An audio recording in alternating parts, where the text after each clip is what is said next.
হে এভৰিৱান, কি খবৰ আপোনালোকৰ? আমাৰ খবৰ বৰ এটা ভাল নহয়, কাৰণ মই ইউনিভাৰ্চিটি ঘূৰি যাবলৈ আৰু বেছিদিন নাই। আজি মা দেউতা এণ্ড বেলাক গুড বাই কৈ মই নলবাৰী আহিলোঁ। নাজানো আৰু নেক্সট কেতিয়া লগ পাম। মনটো বৰ বেয়া লাগি আছে জানে। এই যে আমাৰ জীৱনবোৰ কি যে কৰি আছোঁ, জব, ৰিচাৰ্চ, পঢ়া, কিবা কিবি।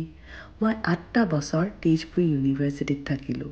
হয়, তাৰ এনভাইৰনমেণ্টটো খুব বেলেগ, কিন্তু এই যে ফেমিলিৰ পৰা দূৰত থাকি কেনেকুৱা লাগে বুজাব ভাষা নাই।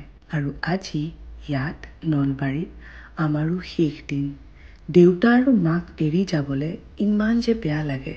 কেতিয়াবা ফিল হয় লাইফটোত কি কৰি আছোঁ এইবোৰ। এণ্ড কেতিয়াবা আকৌ ভাবোঁ এওঁলোকক জীৱনৰ সকলো সুখ দিবলৈ আমি অলপ হ'লেও ত্যাগটো কৰিবই লাগিব। এই হওক ফেমিলি টাইমখিনি, এই নিভাঁজ মৰমবোৰ, আৰু আমাৰ এখেত মানে মোৰ হাজবেণ্ড আৰু মোৰতো বহুত দুখ। এই যে এতিয়া আকৌ লং ডিষ্টেঞ্চ কাপল হ'ব লাগিব। হয়, জীৱনটো যিমান সহজ বুলি ভবা যায় সিমান সহজ নহয়, তাতকৈ বহু বেছি জটিল। কিন্তু তাৰ মাজতো আমাৰ ধুনীয়া মেমৰিজবোৰ লৈ আমি আগবাঢ়িব লাগিব।